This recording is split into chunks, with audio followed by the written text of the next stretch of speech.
पिछले वीडियो में हमने पढ़ा था कि रिप्रोडक्शन क्या होता है। रिप्रोडक्शन के दो टाइप पढ़े थे हमने, asexual reproduction and sexual reproduction.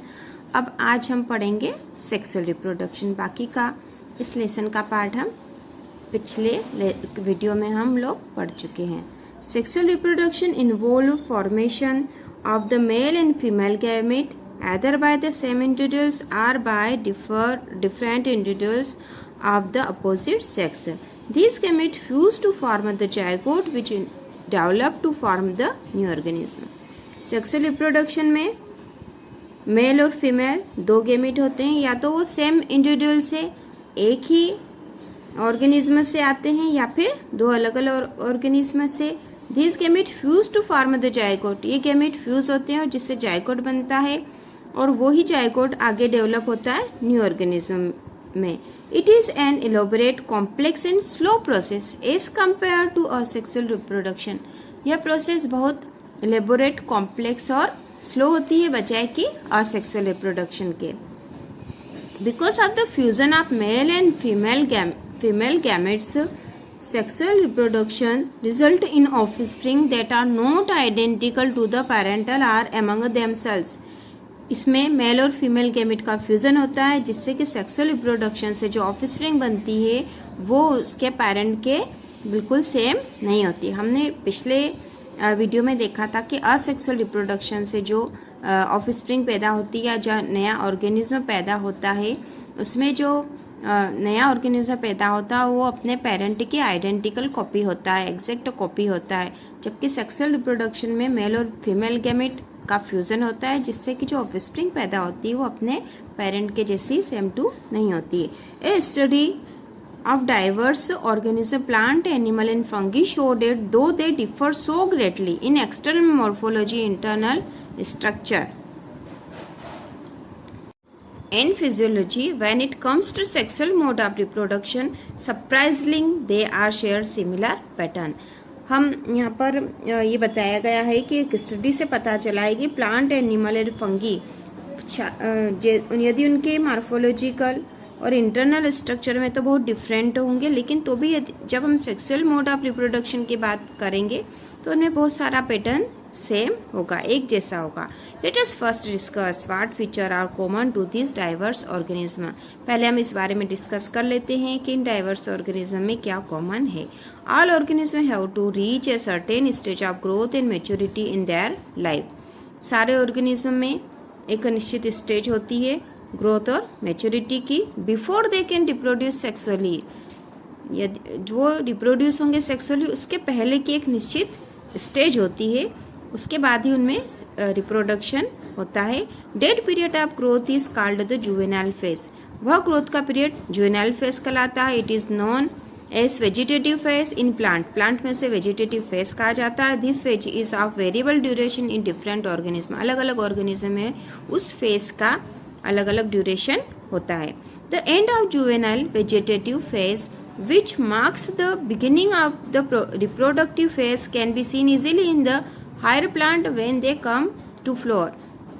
यहाँ बताया गया कि हायर प्लांट जो होते हैं उनमें ये जो रिप्रोडक्टिव फेज है आसानी से देखा जा सकता है, या फिर जुवेनाइल फेज जो वो भी आसानी से देखा जा सकता है। जैसे इनमें फ्लावर आते हैं तो हम ये समझ जाते हैं कि उनमें रिप्रोडक्टिव फेज आ गया और उसके पहले का जो फेज होगा वो जुवेनाइल फेज कहलाएगा। How long does it take for marigold, rice, wheat, coconut, mango plant to come to flower? marigold, rice, wheat और coconut में फ्लावर आने में कितना समय लगता है? In some plant where flowering occurs more than once, what would you call the interflowering period? juvenile mature. जिन पौधों में एक से अधिक बार फ्लावर आते हैं उसमें उसके बीच का समय जुवेनाइल कहलाएगा या मेच्योर कहलाएगा। Observe a few tree in your area. अपने एरिया में कुछ ट्री को देखो। Do they flower during the same month year after year? क्या वो सेम मंथ में ही उनमें फ्लावर आते हैं? Why do you think the availability of fruit like mango, apple, jack fruit it is seasonal? ये सारे फल सीजनल ही क्यों मिलते हैं? Are there some plant that flower throughout the year and some other to show seasonal flowering, कुछ plant में तो फ्लावर पूरे साल आते हैं जबकि वो सीजनल होते हैं क्योंकि उनकी मैच्योरिटी और रिप्रोडक्टिव फेज के कारण। Plant the annual and biennial type show clear cut vegetative, reproductive and sessional phase, but in the perennial species it is very difficult to clear. 1 वर्ष और 2 वर्ष में फ्लावर आने वाले या जो फल देने वाले पौधों में तो ये फेस आसानी से देखी जा सकती है, लेकिन वार्षिक जो पौधे होते हैं उनमें ये ढूंढना थोड़ा मुश्किल है। If you plant exhibit unusual flowering phenomenon, some of them such as bamboo species, यहाँ पे बेम्बू स्पेसीज का एक उदाहरण देकर बताया गया कि उसमें जो फ्लावर होते हैं उसके पूरे लाइफ में जनरली आफ्टर 50 to 100 ईयर में आते हैं। बेम्बू ट्री में 50 to 100 ईयर में फ्लावर आते हैं और produce large number of fruit and die, large number में फ्रूट बनते हैं और डाई हो जाते हैं। Another plant Strobilanthes kunthiana Neelakurinji during flower once in 12 year, ये जो पौधा है स्ट्रोबिलैंथस कुंथियाना या नीला कुरुंजी, इसमें फ्लावर 12 ईयर में आते हैं और इसमें बताया गया कि आपको पता होगा इस बारे में कि सितंबर-अक्टूबर 2006 में जो है केरला, कर्नाटका और तमिलनाडु के जो हिली पार्ट है वहां पर पर्यटकों ने इसे देखा था। In animal the juvenile phase is followed by morphological and physiological change prior to active reproductive behaviour. Animal और प्लांट में इसका जो मॉर्फोलॉजिकल और फिजियोलॉजिकल फेज है रिप्रोडक्टिव बिहेवियर का, उसमें कुछ चेंज आते हैं। रिप्रोडक्टिव फेज के पहले उनमें चेंज आते थे। Reproductive phase is also of variable duration, different organism में उसका ड्यूरेशन भी अलग अलग होता है। Can you list the change seen in human being that are indicate of reproductive maturity, क्या आप ह्यूमन बीइंग में जो रिप्रोडक्टिव मैच्योरिटी के समय जो चेंज आते हैं क्या आप उसकी एक लिस्ट बना सकते हैं, जो कि हमने पिछले 11th क्लास में भी पढ़ा था। Among animal, for example, bird, do they lay egg all through the year? Animal example के रूप में यहाँ बर्ड की बात की गई, क्या वो पूरे साल अंडे देते हैं, एग देते हैं? Or is it a seasonal phenomenon, या फिर ये सीजनल फिनोमिनन होता है? What about other animal like frog and lizard, frog और लिजर्ड के बारे में आपने क्या सोचा या क्या देखा है? You will notice that bird living in nature lay eggs only seasonally, आपने नोटिस किया होगा कि नेचुरली जो बर्ड वाइल्ड एनिमल या वाइल्ड बर्ड है वो एक जो सीजनली देते हैं, सीजनली उनका निश्चित समय होता है। Where bird is captivity as in poultry farm के जो बर्ड होते हैं can be made to lay eggs throughout the year, वो पूरे वर्ष ही एग देते हैं। In this case laying eggs is not related to the reproduction but is a commercial exploitation for human welfare. The female of placental mammal exhibits cyclic change in activities of ovaries and accessory duct as well as hormonal during the reproductive phase. Mammalian जो female होती है उसमें जो reproductive phase के पहले कुछ change होते हैं, साइक्लिक चेंज होते रहते हैं इन एक्टिविटीज, और ये किससे होते हैं? ओवरी की एक्टिविटी से, एक्सेसरी डक्ट से और हार्मोनल चेंज से उसके रिप्रोडक्टिव फेज में। अब यहाँ बताया गया है कि इन नॉन प्राइमेट मैमल, जो नॉन प्राइमेट मैमल है जैसे cow, sheep, rats, deers, dogs, tiger etc, such cyclic change during reproduction are called oestrus cycle. Reproduction के समय जो साइक्लिक चेंज होंगे उसे ओस्ट्रस साइकिल कहा गया, किसमें? नॉन प्राइमेट मैमल में। उसी प्रकार whereas in primates, monkeys, apes and humans it is called menstrual cycle. Primates में उसे मेस्ट्रुअल साइकिल कहा गया है, जिसके बारे में हम आगे रिप्रोडक्शन वाले लेसन में पढ़ेंगे। Many mammals specially those living in nature wild condition exhibit such cycle only during favourable season in their reproductive phase. Mammals में बहुत सारे जो मैमल्स हैं उनमें जो कि नेचर में या वाइल्ड में रहते हैं, वाइल्ड कंडीशन में, उनमें ये साइक्लिक चेंज सीजनल ही होता है उसके रिप्रोडक्टिव फेज में। And are therefore called seasonal breeders, इसलिए उन्हें सीजनल ब्रीडर्स कहा जाता है। Many other mammals are reproductively active throughout their reproductive phase and hence are called continuous breeder. कुछ जो एनिमल है, कुछ में जो मैमल्स हैं, वो अपनी रिप्रोडक्टिव फेज के पूरे समय में ब्रीडिंग कर सकते हैं, इसलिए उन्हें कंटिन्यूस ब्रीडर कहा जाता है. That we all grow old is something that we recognize, but what is meant by growing old? Growing old होने से क्या मतलब है? The end of reproductive phase can be considered as one of the parameters of senescence or old age. अब reproductive phase का अंत होना ही एक तरह से सेंसेंट या ओल्ड एज कहा जा सकता है, मतलब आप बूढ़े हो रहे हैं. There are concomitant change in the body, आपकी बॉडी में कुछ चेंज होगा, लाइक स्लोविंग ऑफ मेटाबॉलिज्म की दर कम हो जाएगी during this last life span.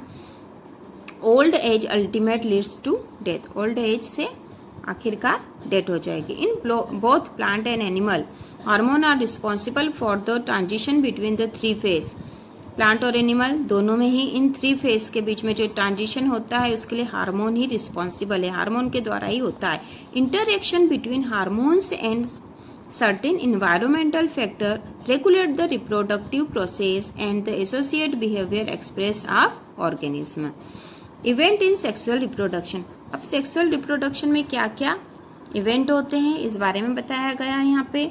After attainment of maturity all sexually reproducing organism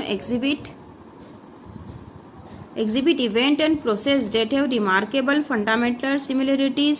कुछ सिमिलरिटी होती है सारे ऑर्गेनिज्म के बीच में इस रिप्रोडक्टिव फेज के लिए. Even through the structure associated with sexual reproduction are indeed very different. The event of sexual reproduction though elaborate and complex follow a regular sequence. इसमें एक रेगुलर सीक्वेंस है. Sexual reproduction is a characteristic by the fusion of fertilization of the male and female gamete. Sexual reproduction में fusion होता है male और female gamete का. The formation of zygote, जिससे zygote बनता है. एम्ब्रियोजेनेसिस, और एम्ब्रियोजेनेसिस होता है. For convenience this sequential event may be grouped into three distinct stage. इन सारे इवेंट को तीन स्टेज में डिवाइड किया गया है. Pre fertilisation event, fertilisation and post fertilisation event. अब हम पढ़ेंगे बच्चों प्री फर्टिलाइजेशन इवेंट. आखिर प्री फर्टिलाइजेशन इवेंट क्या होता है? Pre fertilisation event this includes all the event of sexual reproduction prior to the fusion of gamete. इसमें gamete का फ्यूजन होता है. The two main pre fertilisation event are gametogenesis and gamete transfer. Pre fertilisation event में दो main event होते हैं, gametogenesis और gamete transfer. इसके पहले हमने सेक्सुअल रिप्रोडक्शन के तीन इवेंट पढ़े थे. अर्थात मतलब ये है कि सेक्सुअल रिप्रोडक्शन तीन स्टेज में होगा. सबसे पहले प्री फर्टिलाइजेशन होगा, उसमें फिर फर्टिलाइजेशन होगा और पोस्ट फर्टिलाइजेशन होगा. तो सेक्सुअल रिप्रोडक्शन में पहले ही हम बता चुके हैं कि दो गैमेट होते हैं, मेल गैमेट और फीमेल गैमेट. उनका बनना ही प्री फर्टिलाइजेशन है. उसके बाद दोनों का फर्टिलाइजेशन होगा और फिर पोस्ट फर्टिलाइजेशन इवेंट होगा. उसके बाद हम पढ़ रहे हैं प्री फर्टिलाइजेशन इवेंट. इसमें दो इवेंट बताए हैं, गैमेटोजेनेसिस और गैमेट ट्रांसफर. अब हम पढ़ेंगे बच्चों gametogenesis. Gametogenesis, as you are already aware, gametogenesis refer to the process of formation of the two type of gamete. आप सभी जानते हैं कि गैमेटोजेनेसिस की जो प्रोसेस है उसमें क्या होता है, फॉर्मेशन होता है टू टाइप के गैमेट का, male and female gamete. Gametes are haploid cell. Gamete haploid cell होती है, ये आपको ध्यान रखना है. उसके बाद यहाँ पर एग्जाम्पल दिए गए हैं टाइप्स ऑफ गैमेट्स. ये टाइप्स ऑफ गैमेट्स है. आइसोगैमेट्स ऑफ क्लेडोफोरा, एल्गी है ये एक. हिट्रोगैमेट्स ऑफ फ्यूकस, ये भी एल्गा है. और हिट्रोगैमेट्स आर होमोसेपियंस, ह्यूमन का है यहाँ पे. ये ह्यूमन का एग है और ये स्पर्म है. इन सब algae the two gametes are so similar in appearance that it is not possible to categorize them into male and female gamete. कुछ एल्गी में दोनों जो गैमेट होते हैं, मेल और फीमेल गैमेट, वो इतने समान होते हैं कि उनको अलग अलग हम कैटेगराइज नहीं कर सकते हैं. They are hence called homogametes, isogametes, उन्हें हम होमोगेमेट्स कहते हैं। जहाँ मेल और फीमेल गेमेट अलग अलग हम कैटेगराइज नहीं कर सकते या अलग अलग पहचान नहीं सकते हैं, वहाँ हमें उन गेमेट को हम होमोगेमेट्स कहते हैं या आइसोगेमेट्स, अर्थात दोनों गेमेट सेम हैं। However in a maturity of sexually reproducing organism the gamete produce are of two morphological distinct type. वैसे अधिकतर मेजोरिटी ये है कि सेक्सुअल रिप्रोडक्शन में जो ऑर्गेनिज्म के जो गैमेट प्रोड्यूस होंगे वो two morphology distinct type, morphologically दो अलग प्रकार के होंगे और उसको हम हेट्रोगैमेट्स कहते हैं। हेट्रोगैमेट्स मतलब जहाँ दोनों जो मेल और फीमेल गैमेट है उसको हम अलग अलग पहचान सकते हैं, जबकि होमोगैमेट्स में मेल और फीमेल गैमेट को हम अलग अलग पहचान नहीं सकते हैं। In such organism the male gamete is called antherozoid. ऐसे गैमेट में जहाँ मेल और फीमेल गैमेट अलग अलग है, मतलब हेट्रोगैमेट्स है, वहां पर जो मेल गैमेट है उसको एंथ्रोजोइड आर स्पर्म कहेंगे and the female gamete is called the egg or ovum. Sexuality in organism, organism में sexuality, sexual reproduction in organism generally involve the fusion of gamete, fusion होता है gamete का from two different individuals, but this is not always true, लेकिन ये हमेशा सही नहीं है। From your recollection of example studied in class 11th में आपने पढ़ा था, can you identify cases where self fertilisation is observe. आपको वो उदाहरण पता होंगे जहाँ सेल्फ फर्टिलाइजेशन होता है, अधिकतर प्लांट में होता है। Of course citing such example in plant is easy, plant में ऐसे एग्जाम्पल आसानी से दिखाई दे सकते हैं। प्लांट में है both male and female reproductive structure in the same plant, या तो सेम ही एक ही प्लांट में मेल और फीमेल स्ट्रक्चर हो सकता है, ऐसे प्लांट को बाइसेक्सुअल कहेंगे। आर ऑन डिफरेंट प्लांट, या फिर अलग अलग प्लांट में मेल और फीमेल पार्ट होंगे। मान लो एक प्लांट में मेल है, दूसरे प्लांट में फीमेल पार्ट है, तो ऐसे प्लांटों को हम यूनिसेक्सुअल प्लांट कहेंगे। In several fungi plant terms such as homothallic and monoecious are used to denote the bisexual condition. बहुत सारे फंगी में होमोथेलिक या मोनोसियस इस टर्म का यूज बाइसेक्सुअल कंडीशन में किया जाता है। ये बच्चों आपको याद रखना पड़ेगा, बाइसेक्सुअल के लिए होमोथेलिक या मोनोसियस टर्म का यूज किया जाएगा प्लांट और फंगी में। And heterothallic and dioecious are the term used to describe unisexual, unisexual के हेट्रोथेलिक या डायोसियस टर्म का इन नामों का यूज किया जाएगा। In flowering plant the unisexual male flower is staminate. Flowering plant में अर्थात फूल वाले पौधों में unisexual male flower staminate bearing stamen, उस स्टामिनेट जो होता है उसमें स्टामेन होता है जो कि एक मेल पार्ट है, मेल रिप्रोडक्टिव पार्ट है। While the female is pistillate or bearing pistil, जो फीमेल होती है उसमें पिस्टिलेट होता है जिसमें पिस्टिल होता है। In some flowering plant both male and female flower may be present on the same individuals.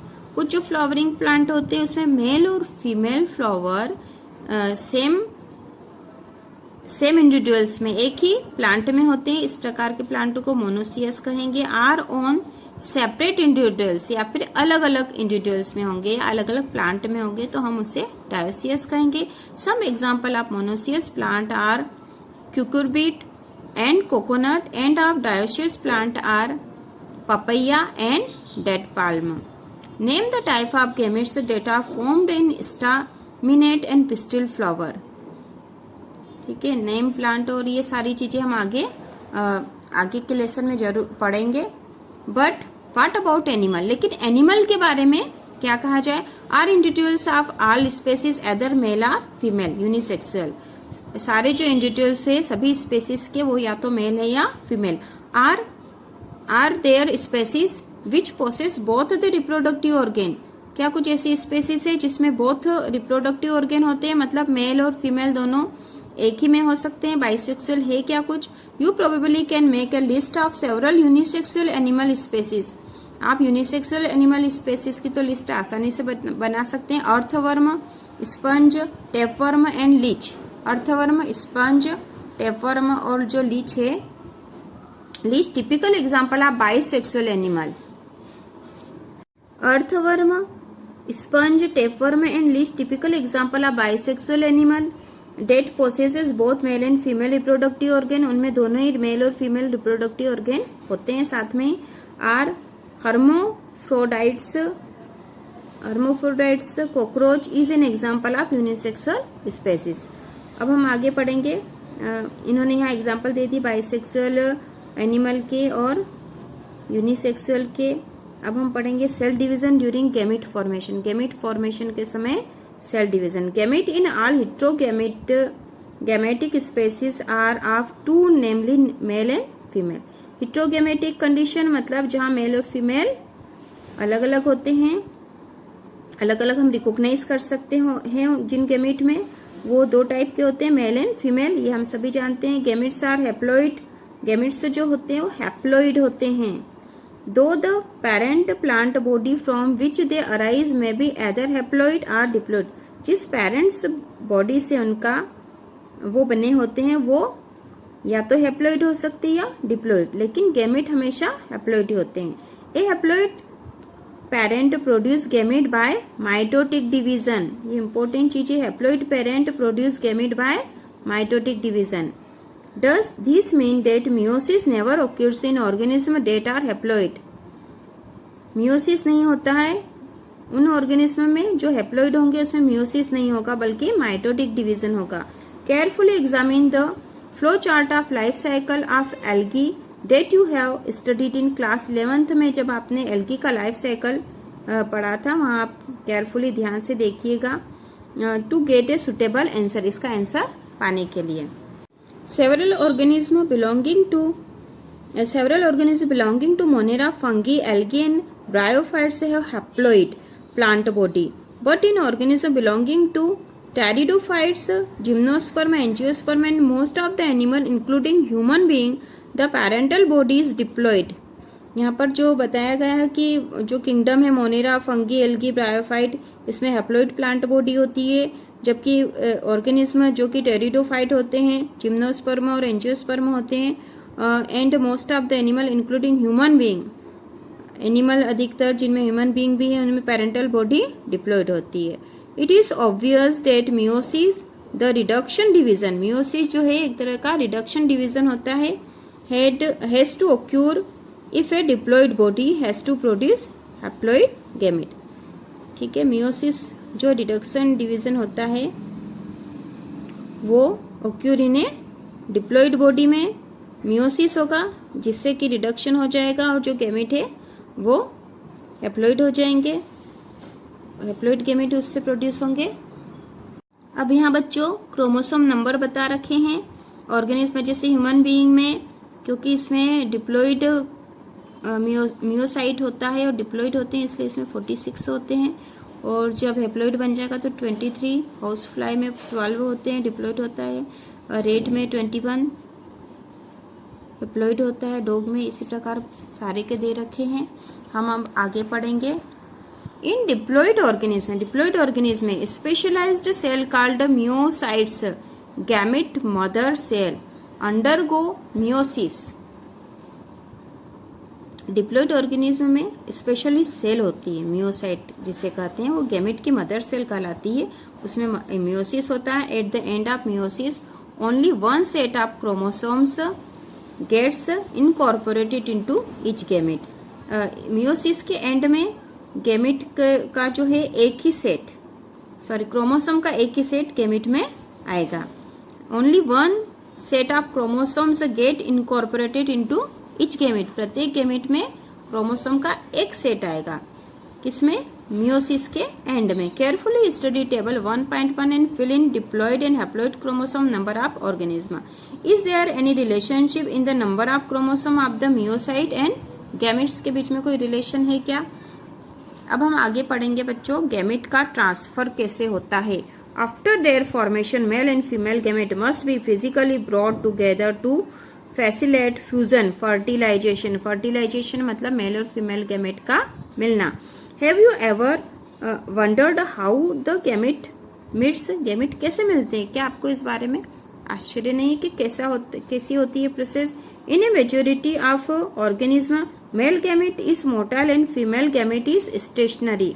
Majority अधिकतर ये होता है ऑर्गेनिज्म में कि मेल गैमेट जो है वो मोटाइल मोटाइल मतलब जो चल सकता है या एक स्थान से दूसरे स्थान पर जा सकता है उसमें।